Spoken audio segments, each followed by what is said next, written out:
तरुण चकमा को सुनिए, उन्होंने मुझसे सुपर एक्सक्लूसिव बातचीत में क्या कुछ कहा है।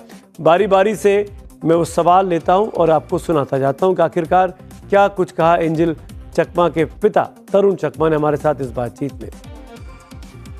आपसे पहला सवाल जो मैं जानना चाहूँगा वो यही है, आखिरकार तरुण साहब, मैं जब पूछना चाहूँगा आपसे पहले सवाल के तौर पर वो यही कि आज क्या हुआ था उस रात को, आपको क्या पता लगा और आप कहाँ थे जब ये वारदात हुई देहरादून में?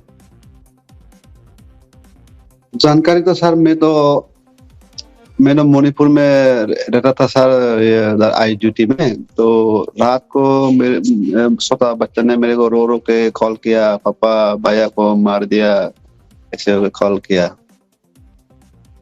फिर मैं रात भर रोते रहा सर। फिर सुबह हुआ, अपना कंपनी का ओनर से छुट्टी लिया सर, छुट्टी के लिए अप्लाई किया, छुट्टी मिला। फिर तुरंत में उधर देहरादून में गया सर। तरुण साहब, ये बताया गया कि लड़ाई दोनों तरफ से हुई, दोनों पक्ष ने, आपके बच्चे भी लड़ रहे थे, वो भी लड़ रहे थे, आपको क्या पता लगा, क्या ऐसा हुआ था? ना सर, ऐसा तो सुना नहीं। उधर सीसीटीवी फुटेज में तो देखा सर हमने, मतलब उधर तो सीसीटीवी फुटेज पुलिस का साथ गया था, उधर हम भी गया था शेलाकुई में सर। तो उसमें मेरा बड़ा लड़का एक बाइक में बैठा हुआ था, उसमें पूरा सीसीटीवी फुटेज में देख रहा था सर। ये छोटा लड़का वो बड़ा भाई का सामने खड़ा था, कोई फोन पे बात कर रहा था सर। फिर जो है पीछे एक स्कूटी एक बाइक, मतलब तीन हो गए, वो स्कूटी और बाइक से आया। तो बाइक थोड़ा आगे था, तो ये स्कूटी पीछे था। तो बाइक वाला पीछे जाके उनका साथ मतलब 6 आदमी मिलकर थोड़ी देर बात किया। बात करके फिर कुछ बंदा आगे आया, फिर मेरा लड़का से सिंकी मिंकी जो भी वो चाइनीज ऐसे बोल के उसको सिरा रहा था। एक बार तो छोटा लड़का ने इग्नोर किया, चलो मैं रहने दो, बोलने दो, ऐसे कुछ नहीं बोला। बाद में उसको गाली गलौज करने लगा। तो फिर बोला, भैया क्यों गाली दे रहे हो, इतना ही बोला छोटा लड़का को। उसको जो हाथ में काराना किया बोलते हैं, कारा पहना हुआ था, उससे उस सिर पे मारा, पीछे उधर गिरा दिया सर जी, जमीन पे गिरा दिया। गिराने के बाद फिर बड़ा लड़का को पता लगा छोटा लड़का को मार रहा है बोलकर, फिर उसने पलटा के बोला, क्यों मार रहे हो मेरा भाई को। फिर सभी मिलके उसको गर्दन में, पूरा गर्दन तोड़ दिया था, इसी पे गर्दन में मारा। फिर सिर में मारा, सिर में भी 2-3 जगह में पूरा अंदर में ब्लीडिंग हो गया सर, ब्लड अंदर। इसके वजह से बहुत प्रॉब्लम आया सर। फिर पीछे से 2 बार सबको मारा सर पीछे। जी, अब तरुण साहब, ये आपसे जानना चाहेंगे कि आप क्या कहेंगे, क्या वाकई में वहाँ पर आपके बेटे को चीनी, चिंकी, इस तरह की नस्लीय टिप्पणियां की गई थी, रेशियल डिस्क्रिमिनेशन हुआ था वहाँ पे, आपको लगता है? हाँ सर, ये होना नहीं चाहिए सर। हम भी इंडियन है सर, मैं भी फौज में अपना ये करता हूँ सर, फौज में मैं भी देश के लिए काम करता हूँ सर। ऐसे तो नहीं होना चाहिए सर। बाकी जितना भी जो बच्चा है उधर, और भी नॉर्थ ईस्ट का बच्चा है, वो किसी कोई जगह से आते हैं सर, इसे व्यवहार नहीं होना चाहिए सर। जो हो गया, चलो मेरा बच्चा का हो गया, अभी तो उसको खेल नहीं सकते सर। जो हो गया, अभी फ्यूचर में और किसी का बच्चे का साथ ऐसे नहीं होना चाहिए सर। तो अभी इंडियन है, सब मिल के रहना चाहिए सर, मेरा ये विनती है सर। बहुत बड़ा दिल है आपका, आप अभी भी ये कह रहे हैं कि सबको मिलजुल के रहना चाहिए। भारतीय बीएसएफ में आप काम करते हैं, भारत माता की सेवा करते हैं। अब जबकि 5 आरोपियों को उत्तराखंड पुलिस ने पकड़ लिया, एक अभी भी फरार है, आपकी क्या डिमांड है? क्या आप चाहेंगे इन लड़कों को जिन्होंने आपके बेटे का कत्ल किया सरेआम, उनको फांसी हो, उम्र कैद हो? हाँ सर, मैं तो चाहता हूँ सर, से कि बच्चा फांसी का सजा होना चाहिए सर।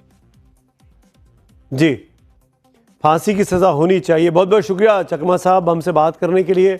और इस दुख के वक्त में पूरा नवभारत, हमारा टाइम्स नाउ की पूरी टीम आपके साथ है, आपको हिम्मत बनाते हैं कि आप इस दुख की घड़ी से बाहर निकल सकें। तो आप सुन रहे थे तरुण चकमा को, जो कि एंजल के फादर हैं, और कितना बड़ा अफसोस होगा उनको, ये इनकी बातचीत से समझ में आ रहा है, फांसी की डिमांड करते हैं। और अब आपको इस मामले को लेकर देहरादून के एसएसपी अजय सिंह से भी हमने कुछ देर पहले बात की है, वो भी आपको सुनवा देते हैं। सिंह साहब, धन्यवाद।